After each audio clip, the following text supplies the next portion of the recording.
what is happening in his county. Chief, thank you so much for joining me today. We want to begin with the arrest of the murder suspect who shot and killed Robert Fuller. Of course, he was an 87-year-old philanthropist who was killed at a senior living facility. What was the big break in this case? So as you have heard, this particular homicide occurred in the early morning hours on Valentine's Day at the Cozier Senior Living Facility in Potomac, Maryland. When officers arrived, they discovered Robert Fuller Jr., 87 years old, deceased in his apartment with what appeared to be a gunshot wound to his head. Our major crimes detectives moved very quickly on this case. It had gained a lot of attention both locally and nationally. And they were able to locate and release photos and a video of our suspect entering the building on the day of the murder. At the time, he was disguised in a wig and a mask. And through their investigation, and after receiving crucial tips from the public, that was the big break for us. Detectives developed information that the suspect might be an employee at the senior living facility. They were able to finally identify Marc James, and he was ultimately arrested after firing a shot at a Maryland State Police trooper up in Baltimore. And I know the ballistic evidence is what linked these two cases together. How critical was that? Oh, yeah, that was extremely important. As soon as we received word from our Maryland State Police partners that the ballistics matched, we were able to secure an arrest warrant for Mr. James. Detectives on both sides did just absolutely a fantastic job of piecing everything together. They worked closely with each other, and they were quickly able to bring this case, close it out by arrest. Are you any closer, Chief, to determining a motive in this case? Unfortunately, no. Detectives are still working through a lot of evidence they've gathered, still conducting interviews.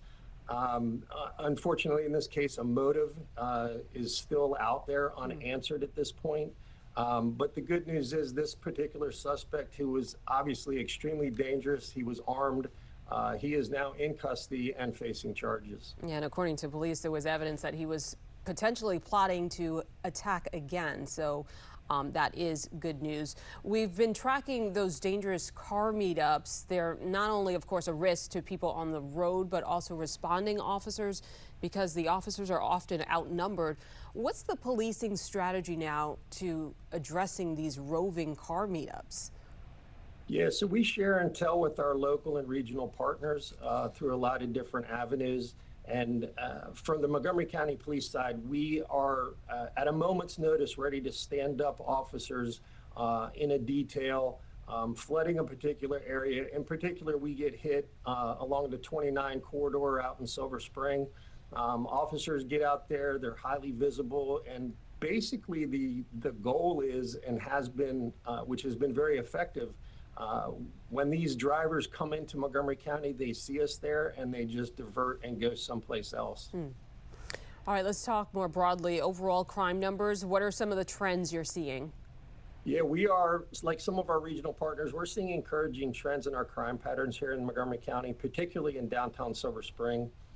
Since 2024, overall crime is down 8% throughout the county, and some of our biggest improvements include drops in violent crimes.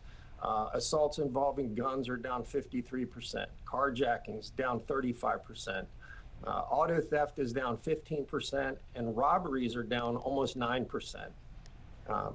Our command staffs are emphasizing proactive policing and are taking steps to increase patrols, especially in our central business district in downtown Silver Spring and Wheaton. And this has contributed to the decline. And we know also contributing to that is the hard work of the men and women who wear the uniform. I know you had a special ceremony to recognize the work of several in your department. Share a little bit about that.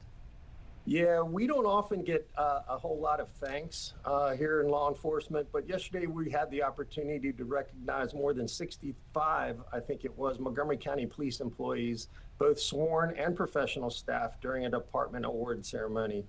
Awards included commendations, a Chief's Award, multiple life-saving awards, and recognition for our silent partners, our 911 call takers and dispatchers. These folks work behind the scenes. They're not always seen by the public, but they are the first voice that people hear when reporting an emergency.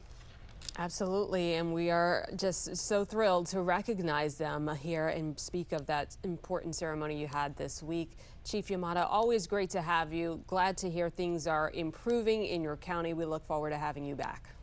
Yeah, thank you very much and have a nice day. You too. Take care. Coming up here on 7 News at noon, from showers